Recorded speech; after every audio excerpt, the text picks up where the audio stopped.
Go ahead, Todd. Yeah, Coach, what have you learned about this rivalry through the years? What makes it so special? Well, I think what happens, Todd, is that you look at actually you look at three. Let's say three schools that are all within 25 minutes of each other, and they've got great fans. They've had really good basketball players, great tradition, and by the way, they're all in the same conference. And when you look at all three schools, and I say all three, us, Duke, and Carolina, all three schools have multiple national champions. It's been very competitive. It's it's one of those things that all kids on each roster grow up knowing each other, especially those who are from the state of North Carolina. And so I think it's a natural rivalry when you have so many things that are so tied close together: conference, location, tradition. Coach, to follow up, is this the one game that all Pac fans would prefer to win over any other game, do you think, in your mind? Todd, you got to ask them that. You're going to have to do a survey online. I can't answer that for you.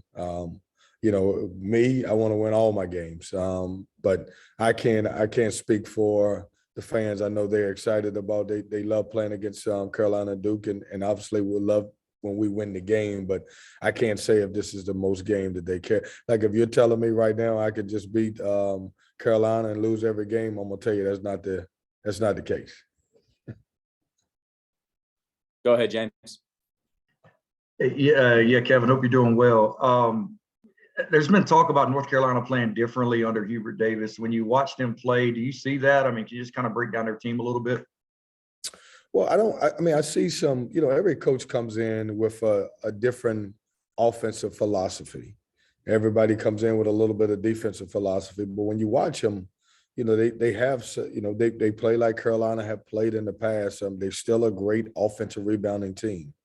They still do a great job getting out in transition. So they still run a lot of the Carolina offense. They don't run everything, but I don't know that it's different. I think it's, more so you look at Carolina over my years here, I think this team is more suited as when they had Luke May at the 4 that can be able to step out and shoot the 3, because when you got Manick and who can also do that, opposed to that, I think it's a lot of similarities.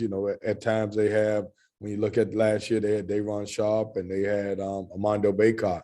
They were both inside guys. So I think, you see some Carolina teams that certainly were under Roy and this team too. It's just, I think when you come in as a new coach, everybody just says, man, they're running something different. I think they run some of the same stuff. They play a little bit of the same way. It's just he's got his own flair to it. And just to follow up, what makes Bacot so difficult to deal with?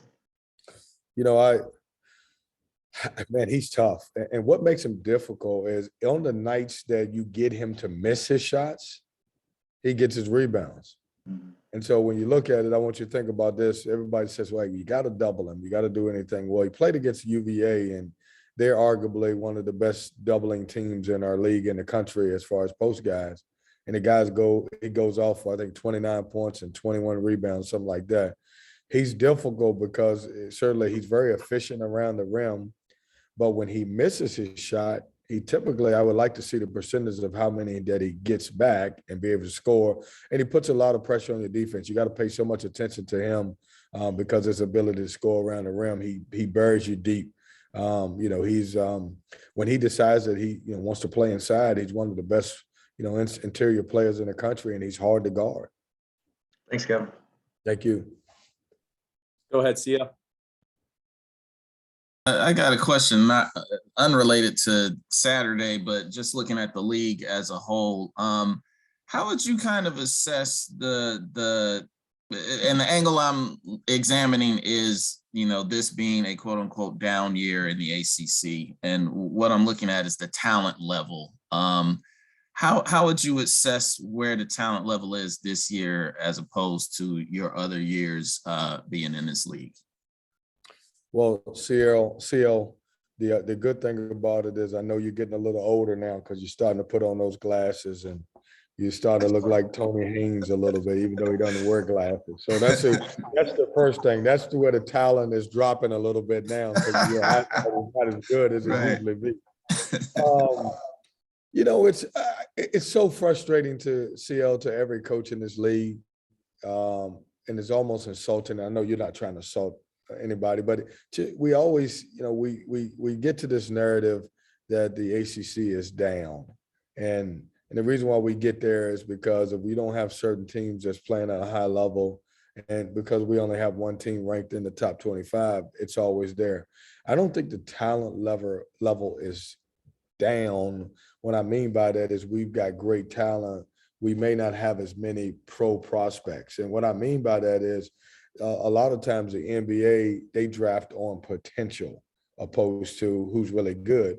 But we've got some older guys in the league that are really good players that deserve to be pro prospects that may not get the chance to play right away in the NBA or get drafted. They may end up on a roster.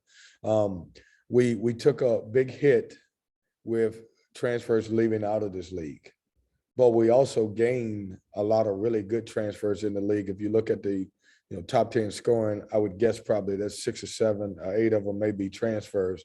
So I think the talent is just shifted where we don't have the young talent that we normally would have.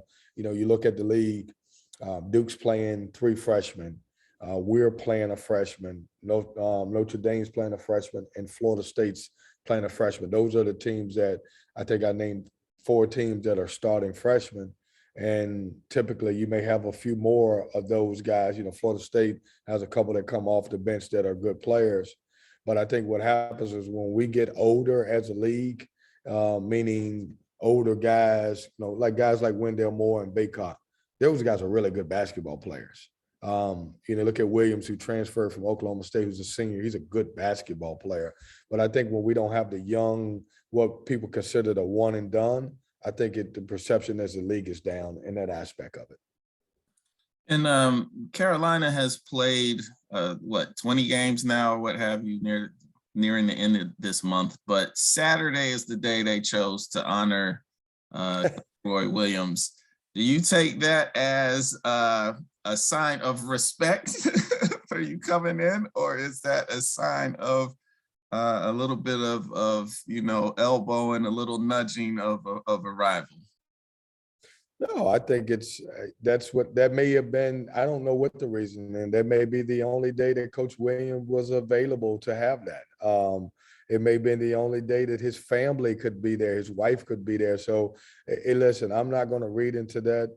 I'm excited that they're honoring him. He's a Hall of Fame coach, has done a lot for basketball. He's done a lot for Carolina. And CL, look, I can't go down that road. I don't know. I just know that they're honoring, and I'm sure Roy and his family is exciting. But there could have been any reasoning why this was the date that they picked. Thanks, Coach. Thank you. Hey, you look good in your glasses too. Hey, appreciate it. Go ahead, Michael. Coach, go back to Bacot. How important is it to contain him? And what, I guess, how important is that? And what are some things you can do to contain him on Saturday? Well, Michael, it's the top of our list. It's important. We can mix it up. We can try to, rake in on him. We can try to, deny him the basketball. We can try to front the post or 3/4 the post. We can try to trap. But it hasn't been many people this year that have been very successful when you do all of those things. The teams that had success is where he just didn't have a good game personally. He didn't make shots. But he is tough because he knows that he's really good. He's a low down there. And I think you have to give him several different looks. I think if you come into the game and you just guard him one way, then it'll be tough on him. But, you have to have several different packages ready for him. Thanks, Coach. Thank you, Michael. Go ahead, Todd. Yeah, Kevin, I think Michael just stole my question on the key to the game, but switching to something else. I mean, are the guys really excited about the challenge of going into the Dean Dome? Because, I know that you got some local kids too that have been, that know all about this rivalry. So I'm trying to get the sense of what your kids are feeling as they head into the Dean Dome. Yeah, I mean, they're excited. I think they're excited about playing Carolina. I think they're excited about playing, on the road at Notre Dame. I think they were excited to play Duke. These kids who are fighting for me, even though that we've been, hit with a bunch of injuries and our situation. Man, it's not one game that I didn't feel like that they were excited about playing and excited about the opportunity that we're fighting. We're going into a game where, we don't have as much depth is where their strength is. And we just got to figure it out. And, that's the excitement of getting the opportunity just to figure out how we can stop those guys. And I mean, what a talented group. And, Carolina is, a lot of people say, well, man, they've been up and down.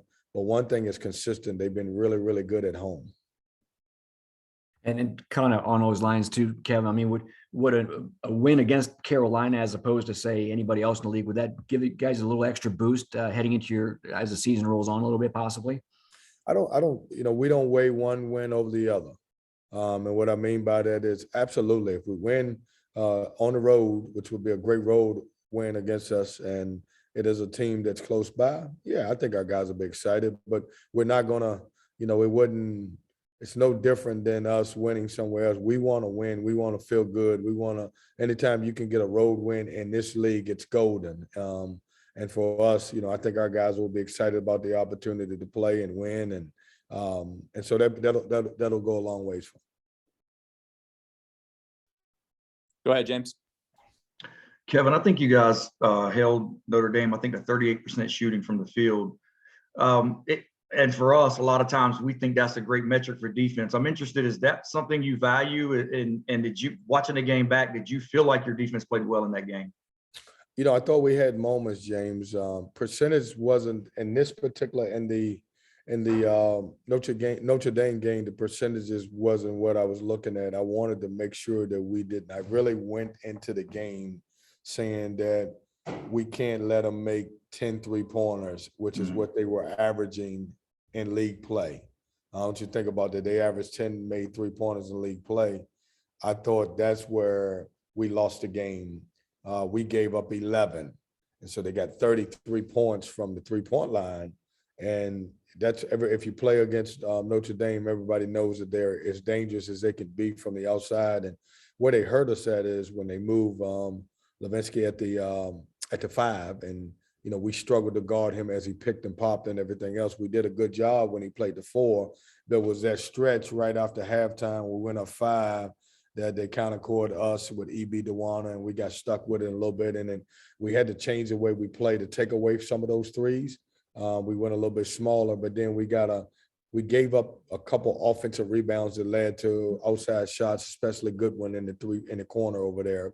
And so, yes, I'm happy that our percentage was good, but what we didn't do is our scouting report, the number one thing on the scouting report is take away the 3-point shot. And sometimes that's easier said than done. And in this game, they made 11 of them. And just to follow on your offense coming out of that game, watching it back, was there something maybe you saw that you didn't realize right after the game from how your offense played?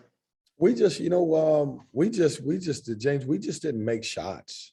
I thought we got some good looks. To Quavion and Jericho. I think to Quavion was somewhere 1 for 8, 1 for 9, and Jericho 5 for 15.